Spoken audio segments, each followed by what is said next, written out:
역대상 18장. 그 후 다윗은 블레셋 사람을 크게 쳐서 굴복시키고 가드를 점령하여 그 주변 지역을 지배했다. 그는 또 모압과 싸워 그들을 물리쳤다. 모압 사람은 다윗의 통치를 받으며 정기적으로 조공을 바쳤다. 다음으로 유프라테스 강 유역의 통치권을 회복하러 가는 길에 다윗은 소바왕 하닷에셀을 물리쳤다. 다윗은 그에게서 전차 1000대와 기병 7000명, 보병 20000명을 빼앗았다. 그는 전차를 끄는 말 100마리만 남기고 나머지 모든 말에 뒷발 힘줄을 끊었다. 다마스쿠스의 아람 사람이 소바왕 하닷에셀을 도우러 오자 다윗은 그들 22000명을 모두 죽였다.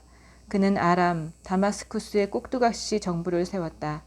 아람 사람은 다윗의 종이 되어 조공을 바쳐야 했다. 다윗이 어디로 진군하든지 하나님께서 그에게 승리를 주셨다. 다윗은 하닷에셀의 신하들이 가지고 있던 금방패를 전리품으로 취하여 예루살렘으로 가져왔다. 또 하닷에셀의 성읍인 데바와 군에서 청동을 아주 많이 빼앗았는데 나중에 솔로몬이 그것으로 커다란 청동 바다와 기둥과 성전 안의 청동 기구들을 만들었다. 다윗이 소바왕 하닷에셀의 군대를 모두 쳐부쉈다는 소식을 하맛 왕 도후가 들었다. 그는 아들 하도람을 다윗 왕에게 보내어 안부를 묻고 하닷에셀과 싸워 이긴 것을 축하했다. 도후와 하닷에셀은 오랜 원수 관계였기 때문이다. 하도람은 다윗에게 은과 금과 청동으로 된 각종 물건을 가져왔다. 다윗 왕은 이 물건을 에돔, 모압, 암몬 사람, 블레셋 사람, 아말렉 등 다른 나라에서 빼앗은 은근과 함께 거룩하게 구별했다. 수르야의 아들 아비새는 소금 골짜기에서 에돔 사람과 싸워 그들 18,000명을 물리쳤다. 다윗이 에돔에 꼭두각시 정부를 세우니 에돔 사람이 다윗의 지배를 받았다. 다윗이 어디로 진군하든지 하나님께서 그에게 승리를 주셨다. 이렇게 해서 다윗은 온 이스라엘을 다스렸다. 무슨 일을 하든지 누구를 대하든지 그의 다스림은 공명정대했다. 수르야의 아들 요압은 군사령관이었다. 아힐룻의 아들 여호사밧은 공문서를 맡은 기록관이었다. 아히두베의 아들 사독과 아비아달의 아들 아히멜렉은 제사장이었다. 사워사는 서기관이었다. 여호야다의 아들 브나야는 특수부대인 그렛 사람과 블렛 사람을 지휘했다. 그리고 다윗의 아들들은 왕을 모시는 측근들로 높은 자리에 앉았다. 19장.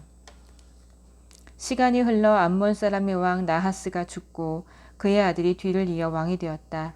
이에 다윗은 나하스의 아들 한운에게 친절을 베풀고 싶구나. 그의 아버지가 내게 한 것처럼 나도 그를 잘 대해주고 싶다고 하면서 부친상을 당한 그에게 조문단을 보냈다.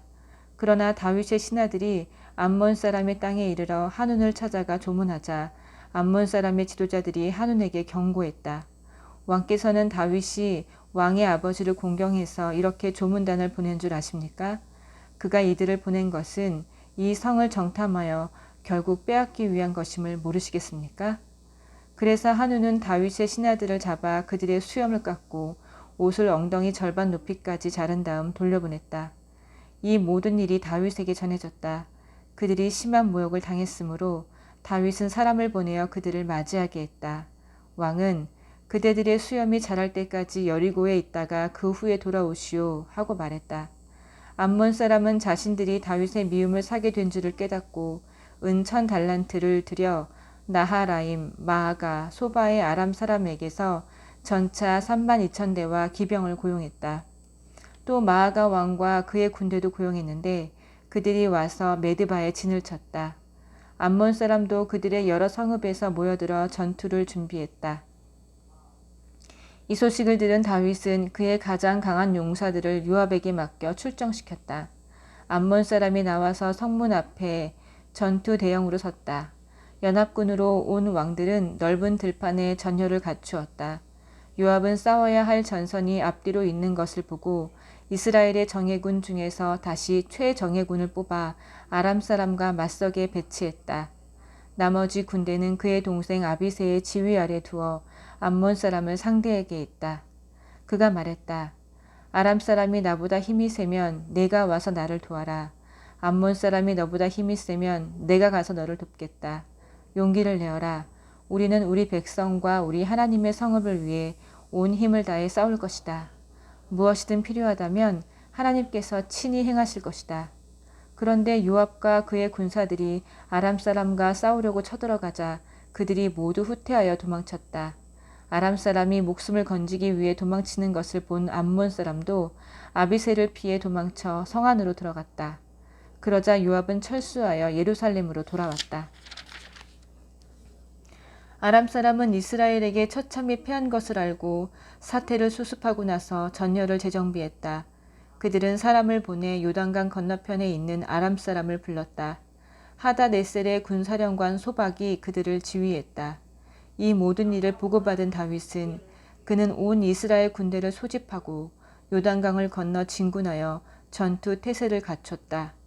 아람 사람은 다윗과 맞설 태세로 전투 대형을 취했고 이내 전투가 시작되었다.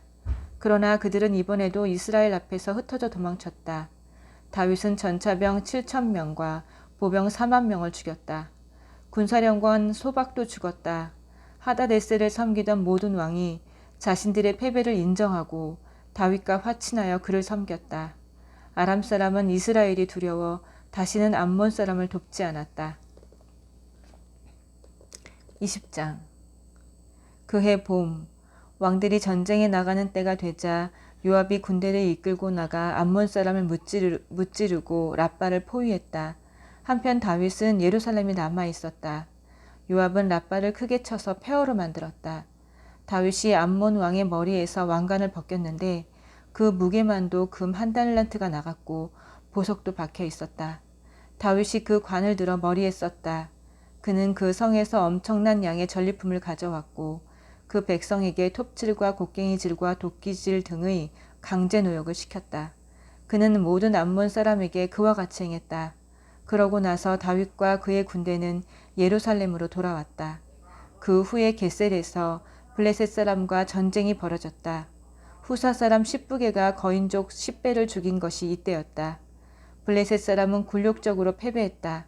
블레셋 사람과의 또 다른 전쟁에서 야일의 아들 엘하난이 가드 사람 골리앗의 동생 라흐미를 죽였는데 그의 창은 배의 활대만큼이나 컸다. 또 가드에서 전쟁이 벌어졌을 때는 손가락과 발가락이 6개씩 모두 24개가 달린 거인이 나왔다. 그도 거인족의 자손이었다. 그가 이스라엘을 조롱하자 다윗의 형 시므아의 아들 요나단이 그를 죽였다. 이들은 모두 거인족의 자손으로 다윗과 그의 부하들에게 목숨을 잃었다. 아멘.